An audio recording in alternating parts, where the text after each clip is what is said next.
Hi everyone, this is Cherry Enchantress with Pixie Dust Tarot, and this is your daily dust for Sunday, May 28th if you're watching in real time, but it can also be for whenever you stumble upon it. It's also a timeless reading.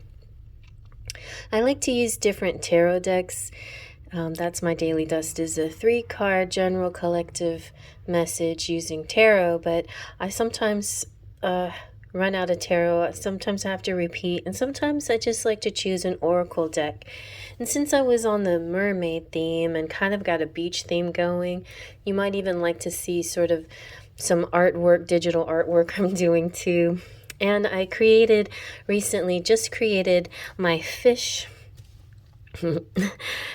card for my Lenormand deck that I'm creating. So check that out on my Patreon. You can become a subscriber on my Patreon and help support my artwork and the channel and all my endeavors, all the card decks that I'm planning to make and things like that. It would be really greatly appreciated if you did that. So back to the water and the mermaid theme. We're going to use the Oracle of the Mermaids, which is a beautiful deck by Lucy Cavendish. It's one that I trimmed and cut it, and I colored the edges. So I first colored the edges in sort of a purple, which actually looked kind of nice. And then I thought, well, I'll go over it with silver and try to give it a metallic purple look, which was not very successful endeavor. But there you have it. But now there's all kinds of great decks out there in silver purple. In fact, that's one of the decks that I want to make has silver purple edge. So silver purple, not silver purple, kind of like a metallic purple. Anyway, projects. I like my projects. So I've been really getting into projects. I may get back into more pick-a-cards, but definitely going to have a pick-a-card for June, so look for that. I may also start back up my weekly readings and love messages from your person. But now, let's see what your daily dust is. Okay, I'm going to pull from the middle. It's like a daily energy. Each individual card are very full of energy, and they may be very different from each other, but we'll see. We have beauty, very nice. Grace, loveliness, integrity of form and spirit.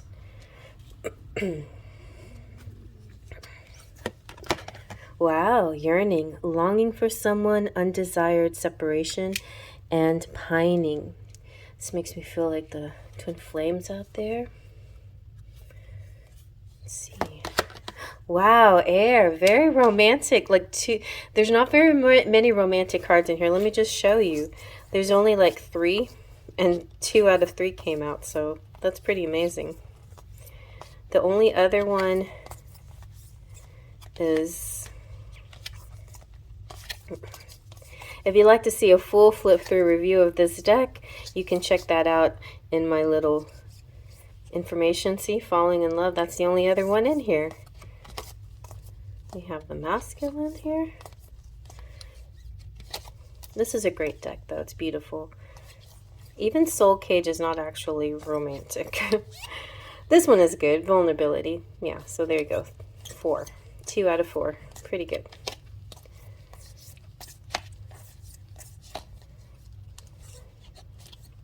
All right. So let's zoom in and get your message here. I think the beauty card encompasses a lot of things. I think there is a little bit of body dysmorphia going on out there where people are not accepting of themselves, but it's not a trend that it's not just a thing that's happened now. It has happened through centuries, where my daughter and I were talking about this yesterday, how there's always some kind of body trend that's important.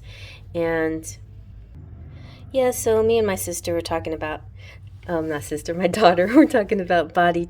My sister just came over right now, so that's why I'm kind of like, okay, where was I? But my daughter and I were talking about body trends, and it's been, it's just something that has been on for a long, long time. You know, there was the corsets and the cinched waists and all kinds of things that women did with their bodies to meet the fashion of the day, you know, and some of it is fashion, some of it was social acceptance, whatever it was. Throughout every single decade, there is something, you know, a way to do your hair and a way to fix your body and a way you're supposed to look and la la la. What is aesthetically pleasing according to the standard of the time. And basically, the point is, all of those things are sort of unnecessary and nonsense. Although, you know, in the past and even still, you know, there is so much societal pressure to have a certain appearance. And so it's important to just tap into who you truly are, because the beauty is within. So the book is saying it's time to tell yourself your beauty. Tell yourself of your beauty. It's time to care for your beauty, to undertake rituals for the skin and the hair and the teeth, but ones that enhance your own unique self. It's time to use pure natural products. It's time to create your form that you wish to feel to be a pure expression of your own self. And for within that self lies the beauty of you. And the other thing we're talking about is you know, transitioning and people who aren't happy in the even the sex that they're in. And I'm totally very sympathetic to those causes and everything, but I feel like there should be a lot of thought behind it, a lot of real meaningful thought processes. To me, just as much as there should be a lot of thought behind plastic surgery to get bigger boobs or to get a bigger butt or whatever. Those kinds of things, those cosmetic changes that you make for yourself may have, you know, you may have your very good reason for it, and nothing against that, because I've thought of things like that myself, you know, often, you know, changing my nose or whatever the case may be.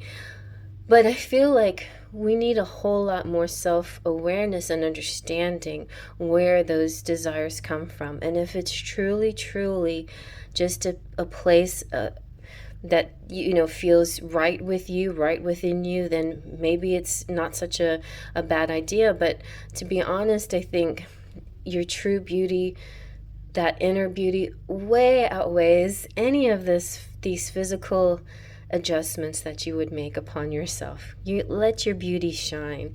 And I feel like you in particular, whoever's watching, whether you're male or female or whatever, you have a very strong soulmate connection here. And in that soulmate connection, there is a connection that has to do with this particular topic, this feeling of self-worth and appearance and beauty.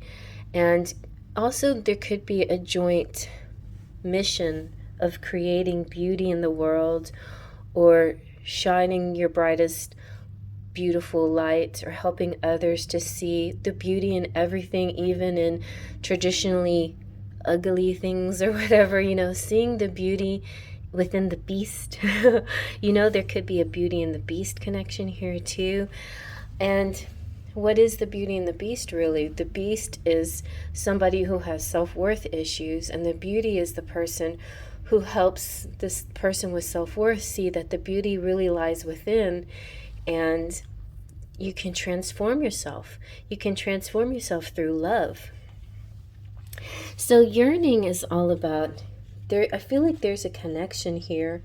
Somebody has a connection where there might be a separation of sorts, the desire to be together with this person, the longing for someone and a pining for someone. But, you know, this separation is undesired. You want to come together. It's been long enough. The time seems to be taking too long, moving too slowly or something. So it's possible some of you could be yearning for someone you haven't even met yet, or yearning and pining for someone who you love, but you're separated from them.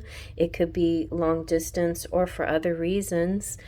You may be feeling that great goal for distance open up between you and someone you love. It could be physical distance or just distance due to beliefs or lifestyles or some kind of miscommunication. And that's one of the things I love to do here, especially with the weekly reading and love message from your person. It encompasses all of those topics. It encompasses physical distance, but also emotional distance. It encompasses distance because of separation twin flame type issues. It encompasses distance because of somebody you haven't even met yet. It encompasses distance because you're having trouble communicating, or you had an argument, or you had a misinterpretation of things, or you're not seeing them the same thing the same way. So yearning could just mean that you want to connect, and you want to be able to want to be on that same wavelength as your person, the literal wavelength. So sometimes closeness seems to be evading you. Maybe it's just at the moment, and it's longing for the one that you love to be by your side. It's kind of like, for some people, it's not being able to bear another day of separation. Making choices that will enable you to be together can be the right step in the right direction, that feeling of destiny and fate that intertwine your emotions and your psyche with somebody else and their soul. That's what it feels like, to be with this, to spiritually be connected to a soulmate or a twin flame, and that desire to make it go from 5D to 3D, so you can have the tangible and the touchable. But this is saying that it's inevitable. This is going to happen in your lifetime. You will be able to touch, taste, and hold this person who is meant for you. It's also the feeling of being meant to be, like you're meant to be with this person. But there's also this feeling that it's not here yet, and that it's sort of star-crossed, like there's something keeping you apart, like some kind of, maybe not necessarily a curse, but some kind of karmic reason. And it feels a little Romeo and Juliet sometimes, like just the circumstances that you've been placed in, the opposition that you're in, maybe has to do with your culture and your backgrounds that keep you separate from each other. But circumstances can be changed, and they will be. I think this represents that things are changing for you. And especially if you're both willing and you're both very focused and stubborn on making this change, the longing will turn into the togetherness.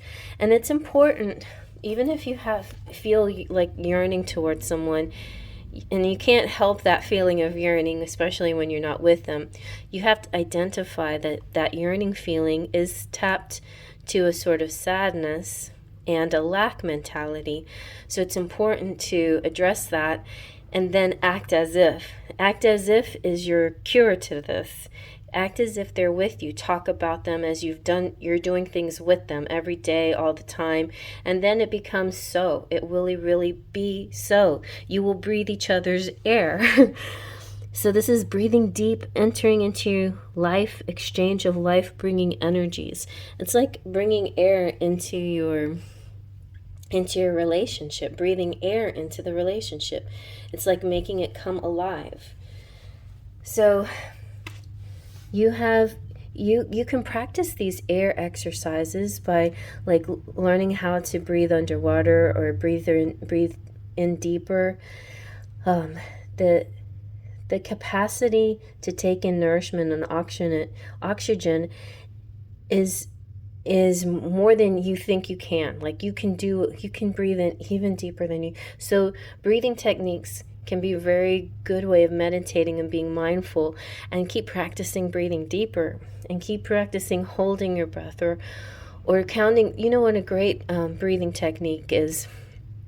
Breathe in for 4 counts. Hold it for 4 counts. 2, 3, 4. Let go for 4 counts. 2, 3, 4. Hold that for 4 counts.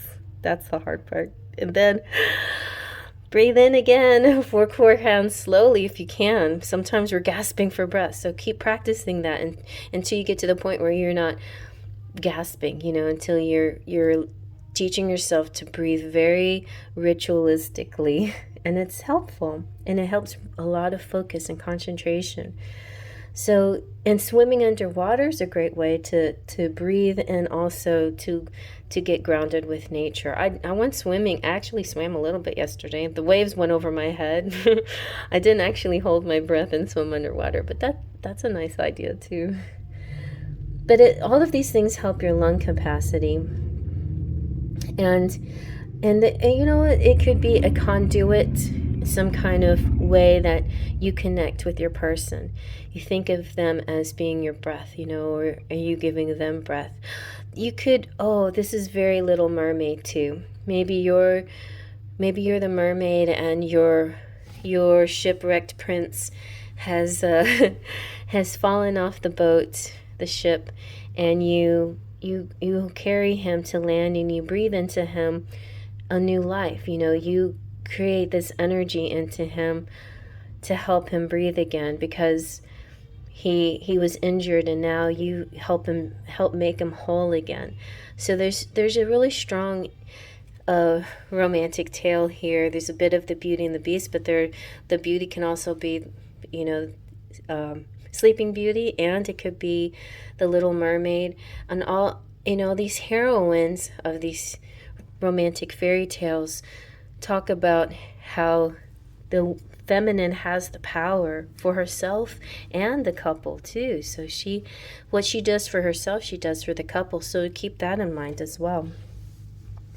So give yourself time and a place so you can smell that air.